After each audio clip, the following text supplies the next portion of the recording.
Good morning students. कक्षा 10 में आज हम पढ़ेंगे प्रायिकता, प्रोबेबिलिटी। सबसे पहले यह समझिए कि प्रायिकता है क्या।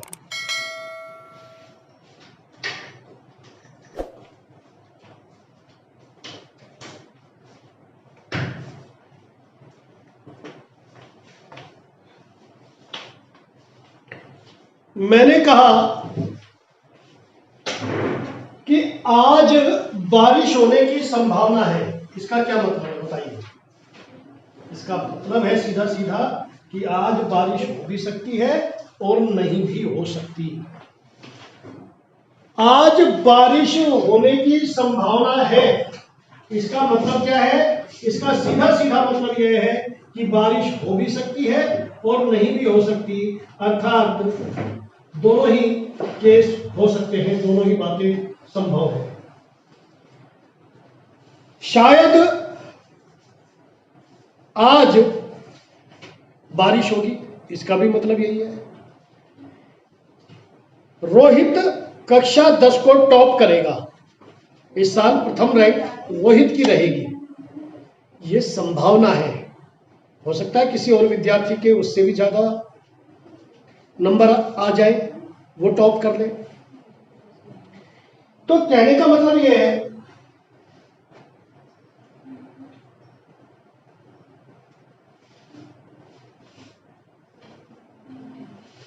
जिन घटनाओं में, जिन अभिप्रयोगों में, इनको अभिप्रयोग कहते हैं, बारिश का होना, रोहित का फर्स्ट आना, ठीक है,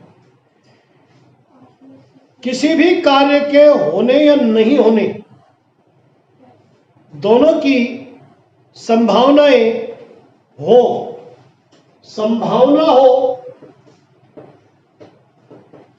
शायद लगा हो,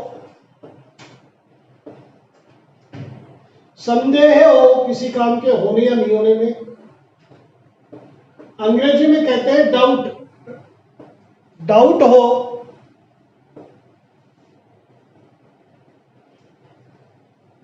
ऐसी घटनाओं को गणितीय रूप में व्यक्त करना प्रायिकता की प्रश्नावली में हम पढ़ेंगे।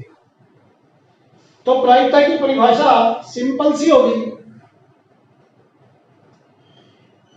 ऐसे हम अनुमान कैसे लगाएंगे? जैसे मान लो बादल हो रहे हैं, काले काले बहुत तेज बादल हो गए, बहुत ज्यादा हो गए पहाड़ी के ऊपर, ऐसा लगेगा कि थोड़ी बहुत देर में संभावना है बारिश होने की, क्योंकि पहले हमारे अनुभव ऐसे हैं कि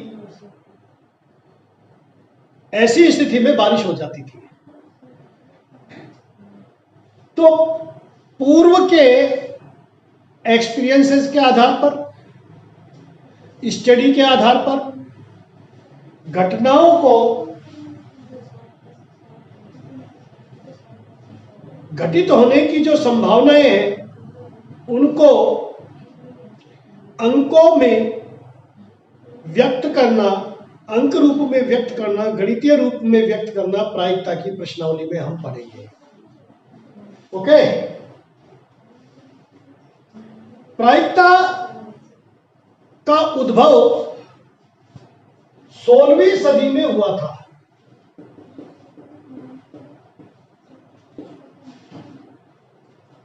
और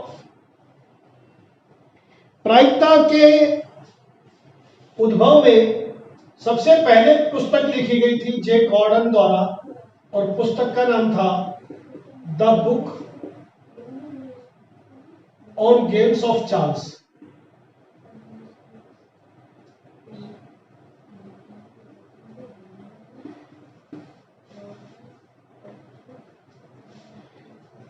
जे गॉर्डन ने 16वीं सदी में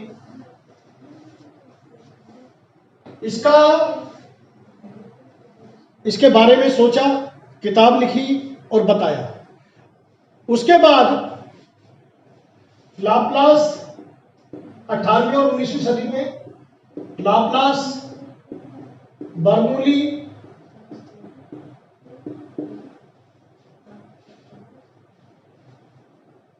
पियर्सन, कार्ल पियर्सन आदि गणितज्ञों ने इसमें इसके विकास में महत्वपूर्ण सहयोग दिया और लाप्लास ने एक पुस्तक लिखी थी, वो पुस्तक द इम्प्रोबेबिलिटी।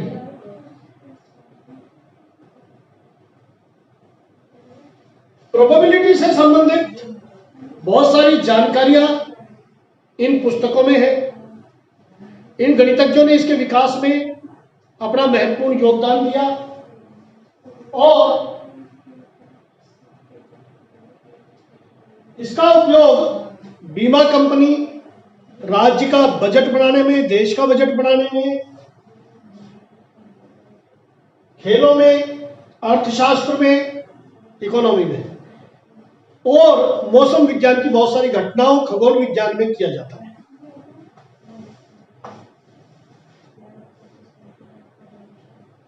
अब है कुछ महत्वपूर्ण परिभाषाएं या कुछ महत्वपूर्ण ऐसे वर्ड जो कि प्रायिकता से के संबंधित है और उसी पर आधारित है। सबसे पहले है घटना। किसी भी क्रियाकलाप का होना या नहीं होना घटना कहलाता है। बारिश हुई तो भी घटना है, नहीं हुई तो भी घटना है। सिक्का उछाला, हेड आया तो भी घटना है, टेल आया तो भी घटना है। सिक्के का उछालना अपने आप में घटना है।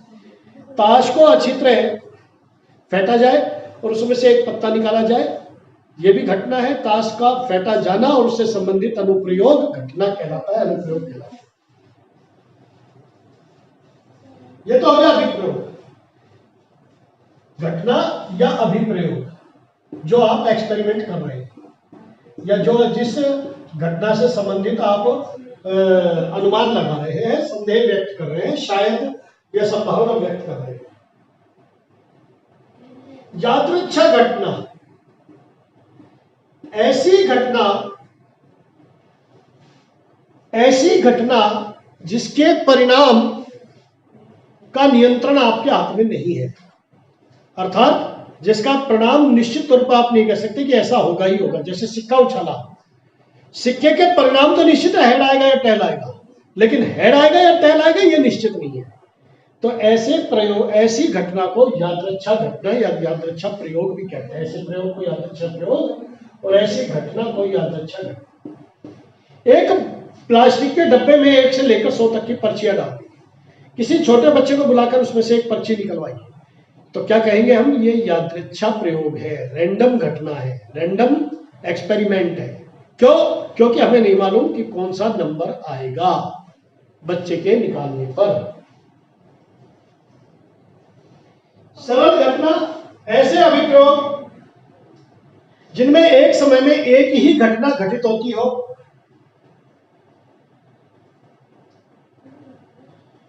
सरल अभिप्रयोग कहलाते हैं। जैसे एक थैले में काली गेंद है और सफेद गेंद है, आपने एक गेंद निकाली, या तो काली आएगी या सफेद आएगी। ये कैसा अभिप्रयोग है, कैसी घटना है? सरल घटना। निश्शेष घटना, मान लीजिए जो कुल घटनाएं हैं, कुल परिणाम है, वो निश्शेष घटनाएं। ताश के कितने पत्ते हैं? 52। सिक्के में कितने परिणाम आ सकते हैं? एक सिक्के में एक हेड और एक टेल, यानी कि हेड आएगा या टेल आएगा तो 2 घटनाएं। तो टोटल जो कुल परिणाम होते हैं वो कहलाती है निश्शेष घटना। पासा फेंका, कितने परिणाम आ सकते हैं? 1 भी, 2 भी, 3 भी, 4 भी, 5 भी और 6 भी। ये सभी मिलाकर के निश्शेष परिणाम या कुल घटनाएं कहलाती है। अनुकूल घटना, मान लीजिए आपने पासा फेंका और हमने कहा सम संख्या की प्रायिकता बताओ, तो आपके अनुकूल परिणाम क्या हुए? 2, 4 और 6, क्योंकि सम संख्या 2, 4, 6 ही है, राइट? तो ये हो गया अनुकूल घटना। कुल परिणाम कितने हुए? 6। ओके, इस तरह से ये 8-10 परिभाषाएं किताब के शुरू में, भूमिका में और प्रस्तावना में आपको दी हुई है। इनको अच्छी तरह से पढ़ें, समझें और याद करें। एक महत्वपूर्ण है समप्रायिक घटना। समप्रायिक घटना किसी भी अभिप्रयोग में उसके आने वाले परिणाम, घटित होने वाले परिणाम की प्रायिकता यदि सभी की समान है तो यह समप्रायिक घटना कहलाएगी। जैसे मान लीजिए आपने एक पासा फेंका, पासे की फेंक में क्या क्या परिणाम आ सकते हैं बताइए। 1 2 3 4 5 6, राइट। 1 2 3 4 5 6, यानी कि एक भी आ सकता है, दो भी आ सकता है। कुल कितने परिणाम हो गए? 6। तो एक आने की संभावना है, प्रायिकता क्या हुई? 1/6। दो की भी 1/6, 3 की 1/6, 4 की 1/6, 5 की 1/6 और 6 की 1/6। कोई बच्चा इस 4 को मिटाकर 5 कर देता है, तो अब 4 की तो हो गई 0/6 और 5 की हो गई 2/6, क्योंकि 5 की संभावना 2 बार है आने की। बात आई समझ में या नहीं है? सिक्का उछाला, एक सिक्का उछाला, एक सिक्के में हेड और टेल, ये दो परिणाम आते हैं, तो कुल परिणाम या विशेष घटना कितनी होगी? 2। हेड आने की प्रायिकता 1/2 और टेल आने की भी 1/2, ये होगी इसकी प्रायिकता।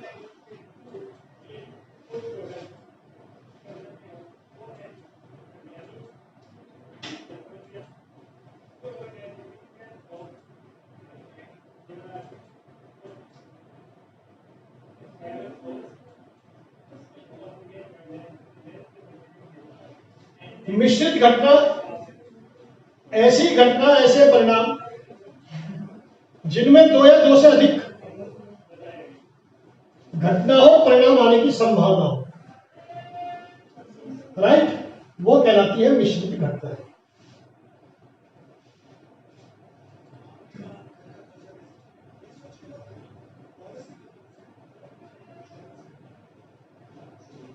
अब है प्रायिकता का गणितीय व्याख्या। प्रायिकता को अंग्रेजी में कहते हैं प्रोबेबिलिटी, लिखते हैं पी से। पी ए, पहले इसकी बुक में ये पी ई लिखा मिलेगा, इंसिडेंट, पी इवेंट और ए घटना। ए के अनुकूल स्थिति, 8वीं से वही परिभाषा चलती आ रही है, वहां पर हम अनुकूल घटनाएं कहते थे। ए के अनुकूल स्थिति बटे निशेष, मतलब कुल स्थितियां, निशेष स्थितियां।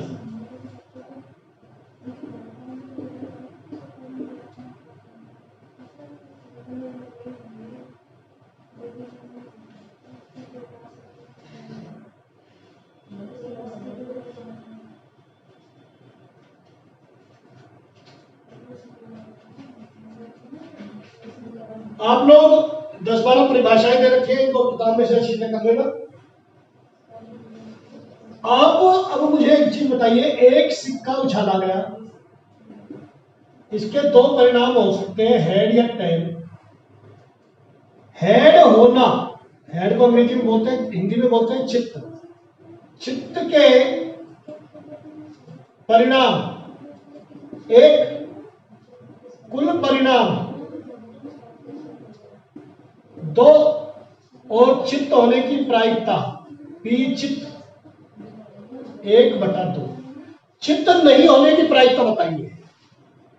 पी ए, अगर किसी घटना ए की प्रायिकता है तो पी ए बार, इसको ए बार बोलते हैं, ये नहीं प्रायिकता है, ए नहीं होने की प्रायिकता। जैसे चित्त होने की प्रायिकता 1/2, चित्त नहीं होने की प्रायिकता हमें निकालनी है। इनका टोटल हमेशा 1 होगा। किसी घटना के घटित होने की प्रायिकता और घटित नहीं होने की प्रायिकता का टोटल 1 होता है। तो ये कितना था अपना? 1/2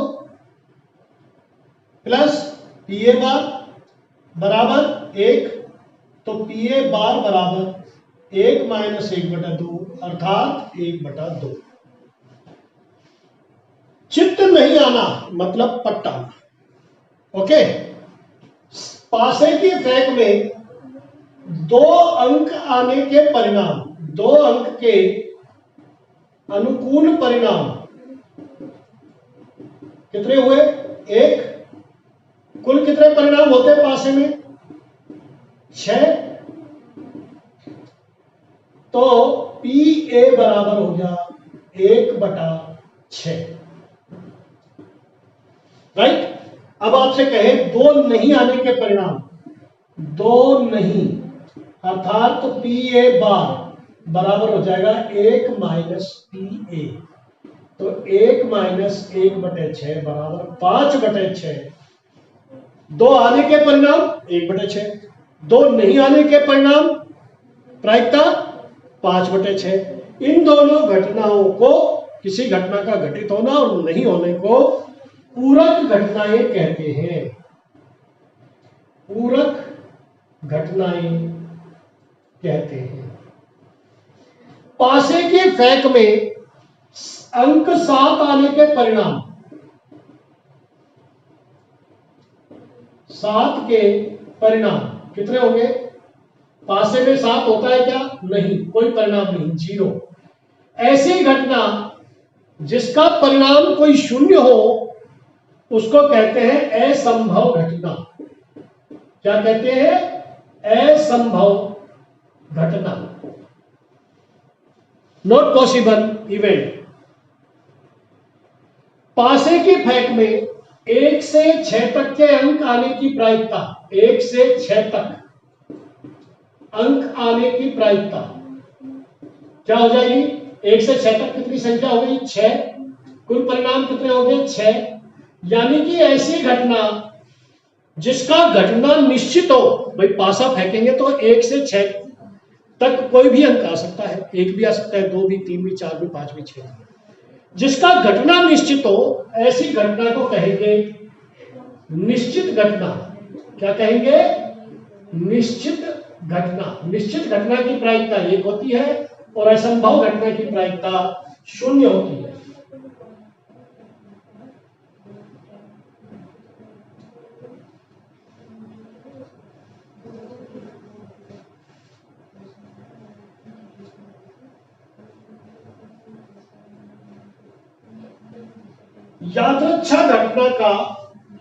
यादृच्छा घटना की विशेषता बताइए, या बताइए। अभी आजकल आईपीएल चल रहा है, कौन सी टीम पहले खेलेगी कैसे डिसाइड करते हैं? आप लोग कहेंगे टॉस करके, कहते हैं ना, टॉस करके। टॉस क्यों करते हैं? ताकि पक्षपात का आरोप नहीं लगे। दोनों टीम चाहती है बैटिंग करना, कौन सी टीम बैटिंग करेगी ये हम टॉस करके डिसाइड करते हैं। टॉस करना क्या है? यादृच्छा घटना। टॉस करने के लिए क्या करते हैं? सिक्के की उछाल, सिक्का उछाला जाता है, हेड आएगा या टेल आएगा, तो सिक्के की उछाल यादृच्छा घटना है। क्यों करते हैं ये? पहला, ये पारदर्शी है, संप्रायिक है। सिक्के की उछाल संप्रायिक है, समान परिणाम होते हैं। पारदर्शी है, इसका मतलब पक्षपात के आरोप नहीं लगेंगे। ये नहीं सब आपने इनको बैटिंग दे दी हमें बॉलिंग दे दी, पक्षपातहीन, अपक्षपातपूर्ण, अपक्षपातपूर्ण। तो आपसे सवाल पूछा जा सकता है कौन सी टीम पहले खेलेगी, इसके लिए सिक्का क्यों उछाला जाता है? तो आप कहेंगे सिक्के की उछाल यादृच्छा घटना पर आधारित है, पहला। दूसरा, अपक्षपातपूर्ण है, और तीसरा, इसके परिणाम समप्रायिक है। एक फिल्म आई थी जिसमें एक हीरो अपने दोस्त की जान बचाने के लिए एक ऐसा सिक्का उछालता है जिसके दोनों तरफ एक ही परिणाम थे, केवल उस हीरो को पता था। वो बोलता है कि अगर सिक्के में, क्योंकि उसको रुकना था, हेड आएगा तो मैं इधर रुकूंगा, और टेल आएगा तो, या टेल आएगा तो मैं रुकूंगा, हेड आएगा तो तुम्हें जाना पड़ेगा। वो सिक्का उछालता है, चूंकि दोनों तरफ हेड बनवाया हुआ था उसने, वो संप्रायिक घटना नहीं है। फिल्म का नाम था शोले। ओके। पासे में एक बच्चा 4 की जगह 5 बना देता है तो फिर ये संप्रायिक घटना नहीं रहती, असंप्रायिक हो जाती है। संप्रायिक तभी होगी जब सभी घटनाओं के घटने की संभावनाएं बराबर हो, समान हो। अब मैं आपको कुछ महत्वपूर्ण बातें बताता हूं, उसके बाद प्रश्नावली बाद में कराएंगे कल। तो तो महत्वपूर्ण बातें ये है कि मान लीजिए पहले आप है ना कल यहां तक प्रायिकता का सूत्र, प्रायिकता से संबंधित परिभाषाएं 10-11 परिभाषाएं दे रखी है और इसके उदाहरण पढ़कर आए। फिर मैं कल आपको कुछ परिणाम बताऊंगा, 1 सिक्के, 2 सिक्के, 3 सिक्के के परिणाम बनाना, 1 पासा 2 पासे के परिणाम, ताश की गड्डी के बारे में, लीप एलीप ईयर के बारे में, बहुत सारी आपको प्रयोगों की जानकारी दूंगा। उसके बाद प्रश्नावली चालू कराऊंगा। Thank you very much.